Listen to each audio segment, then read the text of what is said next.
The news of Captain Morrison's decision spread through the colony like wildfire. By evening, every person in the settlement knew that their leader had given precious food supplies to a starving dragon. The reactions were as divided as Jake had expected them to be. In the main dining hall, families gathered for their reduced dinner portions and talked in hushed voices. Some colonists praised Jake's compassion, calling him a true leader who understood that doing the right thing mattered more than playing it safe. Others were angry and frightened, whispering that he had signed their death warrants to save a creature that would probably eat them all given the chance. Dr. Lisa Chen sat with Jake at their usual table, picking at her small portion of synthetic protein. The medical bay had 3 more children come in today showing signs of malnutrition, she said quietly. Their parents are scared, Jake. They are asking me why we fed a dragon when their kids are getting thinner every day. What did you tell them? The truth. That sometimes being human means making hard choices that do not make sense on paper. Jake pushed his food around on his plate. He had been asking himself the same questions all day. Had he made the right choice? Would his decision doom the very people he had sworn to protect? Colonel Sam Rodriguez approached their table with a grim expression. Captain, we just received a priority transmission from Earth Command. They want to talk to you immediately. Jake knew this conversation was coming. News of his actions would have reached Earth through their regular status reports. The military brass would not be happy about a field commander making decisions that could compromise an entire colony. In the communications center, the holographic image of General Patricia Hayes materialized above the projection table. Her face was stone cold, and Jake could see the anger in her eyes even across the vast distance of space. Captain Morrison, I have read your report about the food crisis and your response to it. Please explain to me why you thought it was appropriate to waste critical supplies on an alien creature. General, the dragon was dying. As a human being and as an officer, I could not stand by and watch a sentient creature starve when I had the power to help. Your job is to protect human lives, Captain, not to play nursemaid to oversized lizards. Your decision may have condemned 8,000 colonists to starvation. Jake straightened his shoulders. I understand the risks, General, but I believe that maintaining our humanity is just as important as maintaining our lives. General Hayes stared at him for a long moment. Captain Morrison, you are hereby ordered to make no further contact with the Draknari without direct authorization from Earth Command. Is that understood? Yes, General. Your decision will be reviewed by a military tribunal when communication delays permit. Morrison, I hope for your sake and the sake of your colonists that your gamble pays off. The transmission ended, leaving Jake alone in the dark communications room. He had known there would be consequences for his actions, but hearing the disappointment in his superior's voice made the weight of his decision feel even heavier. Meanwhile, in the crystal caves of the Draknari territory, a very different conversation was taking place. Zeftar had returned to his clan, but his story of human kindness was met with skepticism and anger from the elder dragons. Elder Thuros, a massive dragon whose scales had turned silver with age, towered over the younger dragon. His voice rumbled through the cavern like distant thunder. You brought shame upon our people by begging for food from the softskins. We do not lower ourselves to ask for help from inferior creatures. They did not make me beg, Zeftar replied, his voice steady despite his exhaustion. Their leader saw my need and chose to help without being asked. There is honor in that kind of compassion. Honor? Another elder Vexathara hissed. There is no honor in accepting charity from beings who cannot even fly. You have made us appear weak. But Zeftar had spent the flight home thinking about what had happened at the human settlement. In all his years, he had never encountered a species that would sacrifice their own resources to help a stranger. The dragons had met many alien races during their long history, and all of them had been either enemies to fight or resources to exploit. None had ever shown such selfless kindness. Listen to me, Zeftar said, raising his voice so all the dragons in the cavern could hear. These humans are different from any species we have encountered. They have something we have forgotten in our pride. They understand that true strength comes from helping others, not from standing alone. The young dragon's words created a stir among the assembled Draknari. Some of the older dragons dismissed his speech as the foolish ramblings of a weak mind, but many of the younger dragons listened with growing interest. Over the following days, strange things began happening around the human settlement. Colonists reported finding rare mineral deposits that had not been there before, always discovered in places where dragon shadows had been seen the night before. The colony's water purification system, which had been struggling since the solar storm, suddenly began working at peak efficiency after maintenance workers found key components mysteriously repaired. Dr. Lisa Chen was the first to figure out what was happening. She came to Jake's office with her tablet full of data and a puzzled expression on her face. "Jake, I think Zeftar is secretly helping us. Look at these mineral analysis reports. These deposits are exactly what we need to repair our damaged equipment, and they are appearing in spots that would require detailed knowledge of our operations to identify." "You think he is repaying the favor?" "I think it is more than that. I have been studying Draknari culture, and they have complex honor codes about debt and obligation. What you did was not just kindness to them. It was creating a life debt that must be repaid." Jake looked out his office window toward the distant mountains. Somewhere in those crystal caves, a dragon was risking the anger of his own people to help the humans who had saved his life. The irony was not lost on him. While his own government questioned his judgment, the alien he had helped was proving that his faith in the power of compassion had been justified. But Jake also knew that their problems were far from over. The food crisis was still real, and winter was coming to New Montana. Even with Zeftar's secret help, the colony faced months of uncertainty before the next supply ship arrived. What Jake did not know was that their troubles were about to get much worse. Far beyond the edge of the solar system, long-range sensors had detected the mineral wealth of New Montana. A massive alien fleet was already changing course toward their world, bringing with it the promise of conquest and slavery. The small act of kindness that had created a bond between human and dragon was about to be tested in ways that neither species could imagine. The red dust of New Montana swirled around Captain Jake Morrison's boots as he walked the perimeter of the human settlement. The twin suns hung low in the purple sky, casting long shadows across the mining equipment and prefab buildings that made up their home on this distant world. 8,000 civilians and 2,000 soldiers called this place home now, though none of them had planned to stay this long when they first arrived 3 years ago.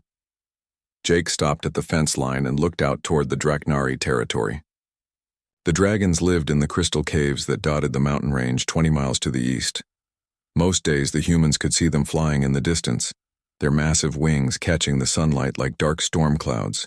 The Draknari were impressive creatures, some reaching 50 feet in length with scales that seemed to shift color in the light.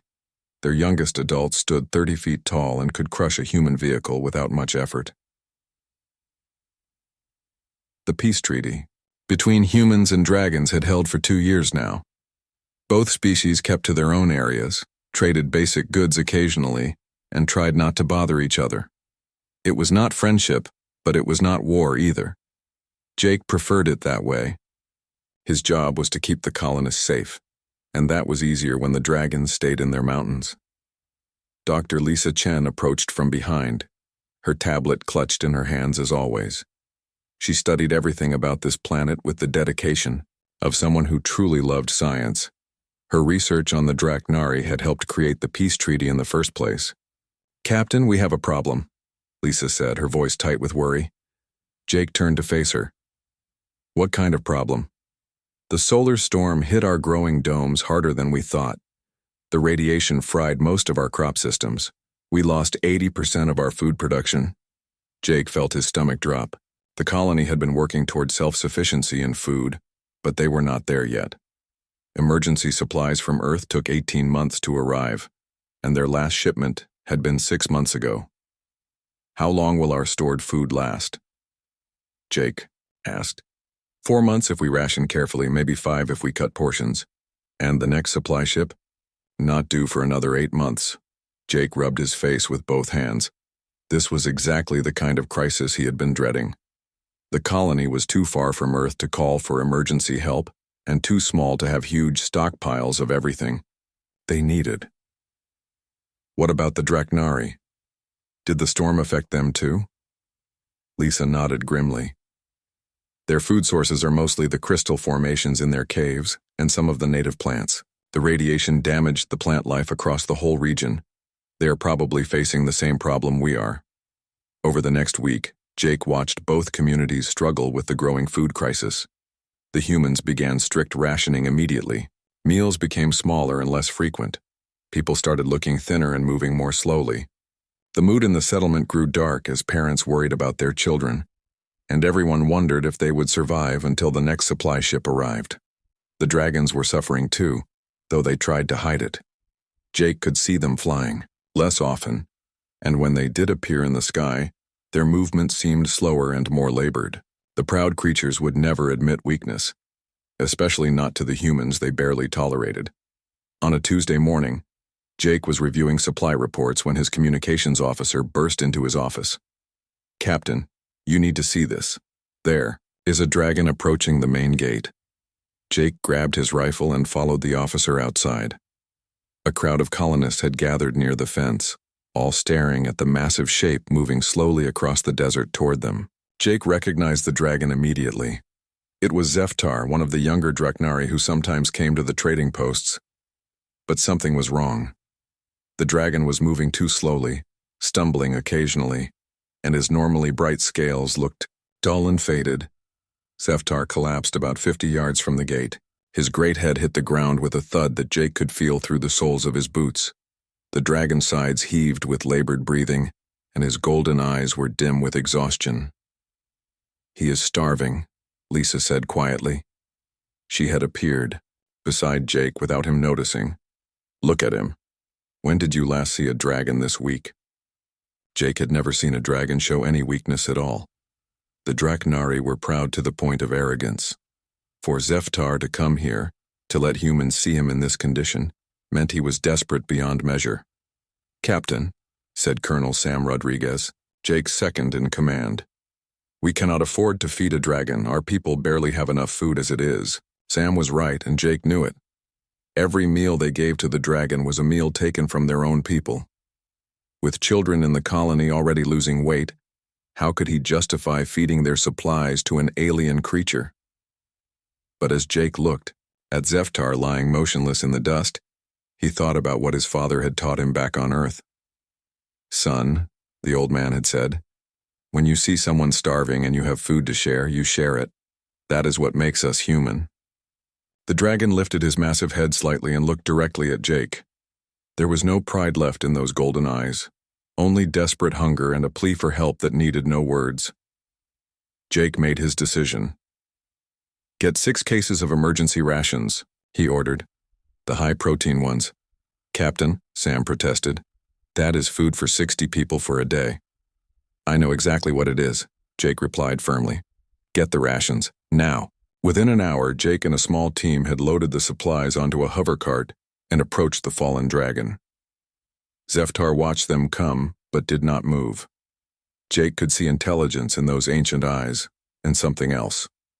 Surprise, perhaps, that the humans had come to help rather than to drive him away. They left the food containers within reach of the dragon's long neck and backed away. Zeftar ate slowly, carefully, as if each bite was precious. When he finished, he looked at Jake for a long moment. Then with great effort, the dragon lowered his massive head in what could only be described as a bow of gratitude. As Zeftar flew slowly back toward the mountains, Jake wondered what he had just set in motion. He had possibly doomed his own people to starvation to save the life of a creature that most humans would consider a monster. But somehow, looking up at the dragon's retreating form against the purple sky, Jake felt he had made the right choice. The alarm siren screamed across New Montana at dawn, jolting Captain Jake Morrison from his restless sleep. He grabbed his uniform and ran toward the command center, where his officers were already gathered around the main display screen. What he saw there made his blood run cold. 200 ships, Captain, reported Lieutenant Amy Foster, her face pale with shock. They dropped out of hyperspace 3 hours ago and are moving toward our planet in attack formation. Jake stared at the tactical display. The enemy fleet was massive, each ship easily 10 times larger than anything in the human colonial defense force. Their sleek black hulls gleamed with weapon arrays that could level entire cities. These were not explorers or traders. These were conquerors. Any communication attempts? Jake asked. They broadcast this message 10 minutes ago, Colonel Sam, Rodriguez said, activating the recording. A harsh alien voice filled the command center, speaking in accented but clear English.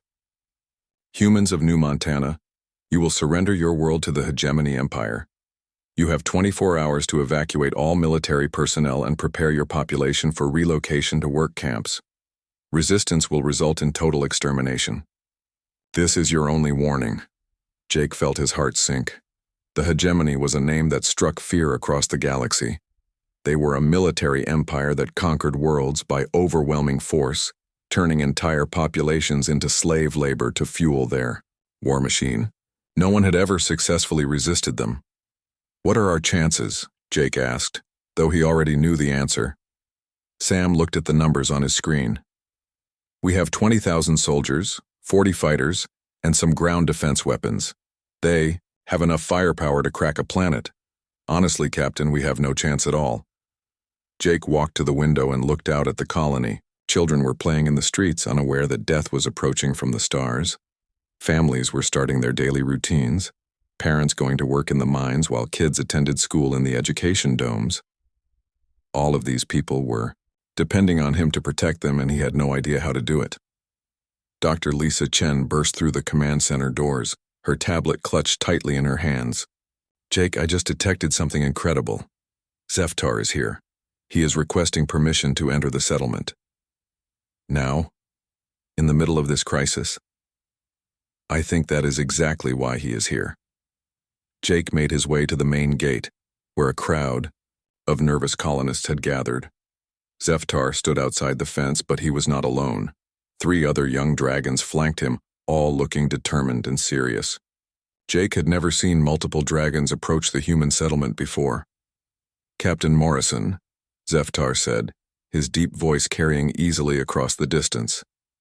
We have seen the warships in your sky. We know what they bring. Then you know we are all in danger, Jake replied. The Hegemony does not distinguish between humans and dragons. They will enslave or kill anyone who gets in their way. This is why we must speak. May I enter your settlement? Jake ordered the gates opened, and for the first time in 3 years, dragons walked among the human colonists. The sight was incredible and terrifying at the same time. Each dragon was as tall as a 2-story building, their scales gleaming in the morning sunlight. The colonists backed away but did not run, sensing that these creatures had not come to harm them. In the command center, Zeftar had to lower his massive head to fit through the reinforced doorway. The other dragons waited outside, their presence drawing curious stares from humans who had never seen the aliens up close. Captain Morrison, Zeftar began, you saved my life when I was dying. By the ancient laws of my people, I owe you a debt that can only be repaid with my life. But this debt is not mine alone. You showed my people that there is another way to exist in this universe. You showed us that strength can come from compassion, not just from violence. Jake shook his head. Zeftar, I appreciate what you are saying, but this is not your fight. The Hegemony has enough firepower to destroy this entire planet. There is nothing you can do to help us. The dragon's golden eyes flashed with something that might have been amusement. Captain, you think like a human. You see ships and weapons and numbers. But dragons see things differently. We have abilities that your enemy does not expect. What kind of abilities? We can survive in the vacuum of space for short periods. We can fly faster than your ships, when we need to. Most importantly, we can work together in ways that your enemy has never encountered. The Hegemony conquers worlds by overwhelming force, but they have never faced an enemy that fights with both technology and primal fury. Sam Rodriguez stepped forward. Even if what you are saying is true, how many dragons are willing to fight? Your elders made it clear they want nothing to do with human problems. Zeftar's expression grew sad. You are right. Most of the elders refuse to help. They say this is not our concern, that we should let the humans face their fate alone. But there are 50 young dragons who disagree. We remember the kindness you showed when I was dying. We remember that you shared your food when your own people were hungry. 50 dragons against 200 warships, Jake said quietly. Those are still impossible odds. Not if we fight smart instead of fighting fair, Zeftar replied. Your people are good at tactics and strategy. Our people are good at things your enemy cannot imagine. Together, we might have a chance. Jake looked around the command center, at his officers. They all wore the same expression of desperate hope mixed with disbelief. This was their only option, no matter how unlikely it seemed.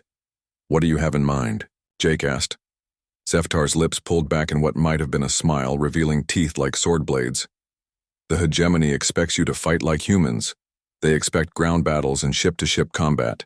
They do not expect dragons to come, screaming out of your planet's atmosphere and tear their ships apart with claw and fang. You want to board their ships? We want to do more than that. We want to make them afraid.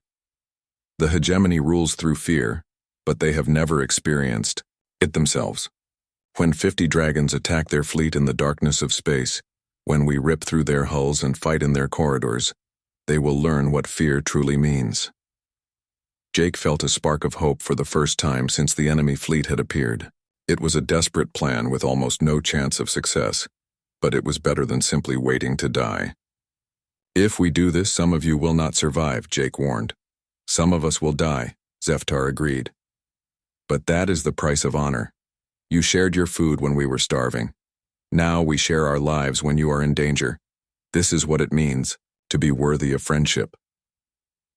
As Jake looked into the dragon's ancient eyes, he realized that his simple act of compassion had created something unprecedented in the galaxy. Two species that barely knew each other were about to stand together against impossible odds, bound by nothing more than the memory of shared kindness in a time of need.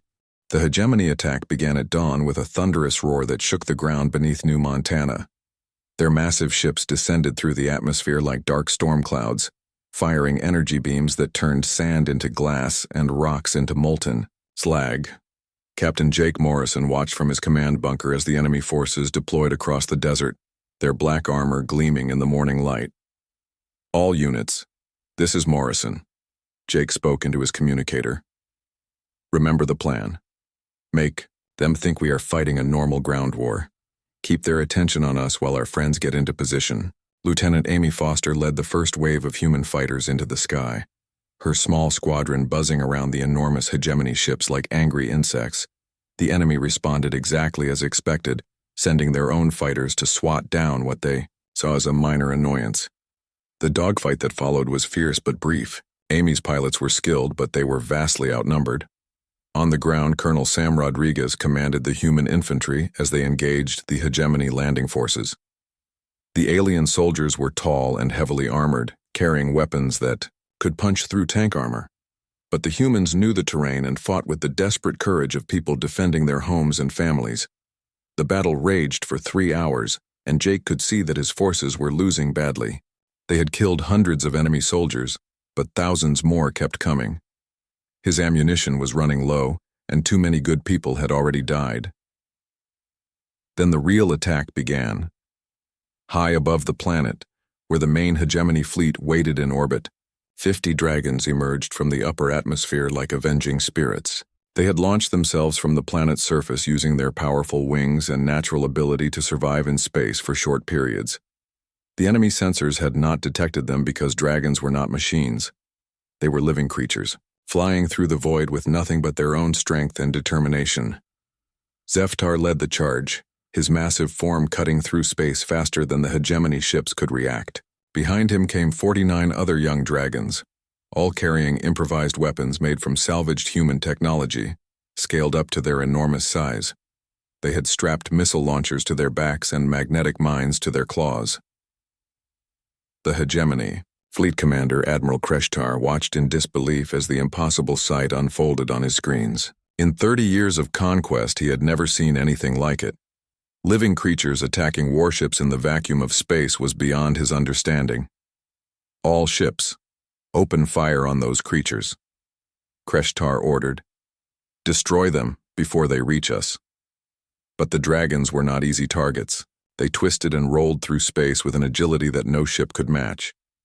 When the energy beams came close, they folded their wings and dove, using their natural flight instincts to avoid destruction. Several dragons were hit and killed, in the first few minutes their bodies tumbling away into the darkness, but the survivors pressed on. Zeftar reached the flagship first. His claws, reinforced with human-made metal tips, tore through the ship's hull like paper.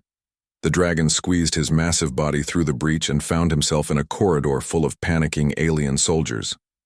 They fired their weapons at him, but dragon scales were tougher than most armor, and Zeftar's fury made him nearly unstoppable.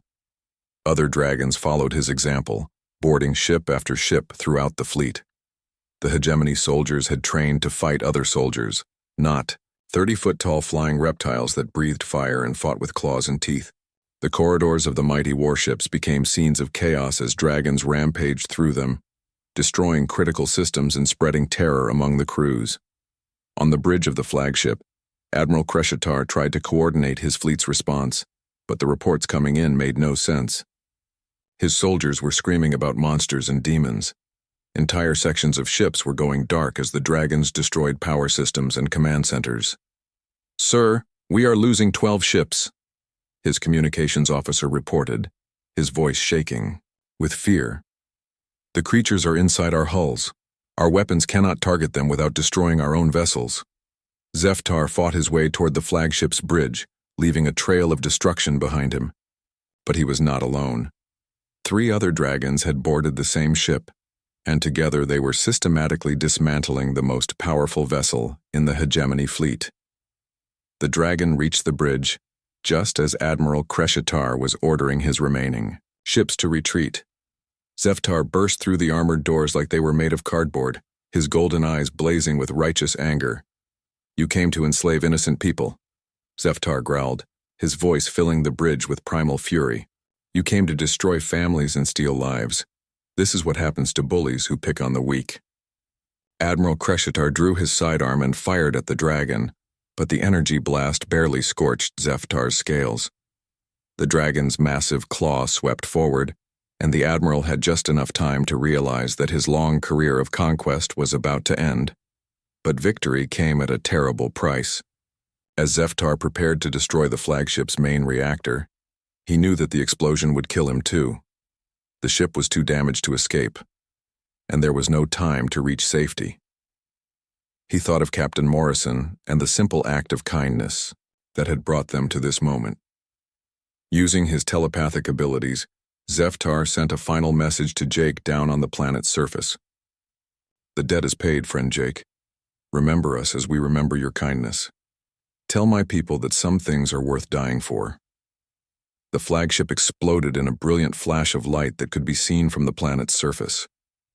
The massive vessel broke apart, taking Admiral Kreshtar and his command staff with it. But Zeftar's sacrifice was not in vain. Without their flagship and with 12 other ships destroyed or crippled, the remaining hegemony fleet lost its nerve. The surviving enemy ships began jumping to hyperspace, abandoning their invasion in the face of an enemy unlike anything they had ever encountered. The dragons had done the impossible. They had defeated a superior force through sheer courage and the willingness to sacrifice everything for their friends. On the planet's surface, Jake watched the enemy retreat and felt tears running down his face. The battle was won, but the price had been higher than he could bear. Zeftar was gone, along with 15 other brave dragons who had given their lives to save people they barely knew. The surviving dragons returned to the planet's surface, their bodies battered and burned from the fight in space. They landed near the human settlement and were greeted by cheering colonists who finally understood what these magnificent creatures had done for them. As Jake looked up at the stars where the battle had been fought, he realized that everything had changed. One simple meal shared with a starving dragon had led to this moment of sacrifice and victory. The universe was a little bit smaller now, and a little bit more connected, because 2 different species had learned that friendship could overcome any obstacle. 3 months after the battle, Captain Jake Morrison stood before a massive stone monument in the center of New Montana's main plaza. The memorial was carved from a native crystal and rose 30 feet into the air, its surface reflecting the light of the twin suns. Etched into the stone were the names of 16 dragons who had given their lives to save the human colony. At the top of the list, carved in letters of gold, was the name Zeftar. The colony had changed dramatically since the hegemony's defeat. Word of the incredible battle had spread across the galaxy, bringing visitors from dozens of worlds who wanted to see the place where humans and dragons had fought together against impossible odds. More importantly, it had brought the attention of the Galactic Council, who offered New Montana full membership and protection. Jake watched as a group of young human children played with 3 young dragons in the plaza. The sight would have been unthinkable just months ago, but now it was a daily occurrence. The barriers between the two species had crumbled completely after they had shed blood together in defense of their shared home. Dr. Lisa Chen approached the memorial carrying a tablet full of research data. Her work had expanded far beyond studying the dragons to include joint projects that neither species could have accomplished alone. Human technology combined with Draknari wisdom was producing innovations that amazed scientists across the galaxy. The Council representatives want to meet with you again, Lisa said. They are offering to make you the official ambassador between humans and dragons for this entire sector of space. Jake shook his head. I am a soldier, not a diplomat. Besides, I think the real ambassadors are right there. He pointed to the children and young dragons playing together, their laughter echoing across the plaza. Colonel Sam Rodriguez joined them at the memorial, his arm still in a healing brace from the battle. General Morrison, he said with a slight smile. The supply ships from Earth arrived this morning. They brought your new rank insignia and enough food to last us 5 years. Jake still found it strange to be called General. His promotion had come with a personal message from the President of Earth, thanking him for his courage and wisdom in forging the first true alliance between humans and an alien species. But the rank felt less important than the friendships he had built here on New Montana. A shadow passed over the plaza as Elder Thuros descended from the sky. The massive silver dragon landed gracefully near the memorial, his ancient eyes filled with a respect that had not been there before the battle. Behind him came Carethan, Zeftar's younger sibling, who had become the unofficial leader of the young dragons who chose to work with humans. General Morrison, Elder Thuros said, his deep voice carrying the weight of centuries. I come to offer an apology that is long overdue. We elders were blinded by our pride and nearly cost us the greatest treasure our people have ever discovered. What treasure is that? Jake asked. Friendship. True friendship between different peoples.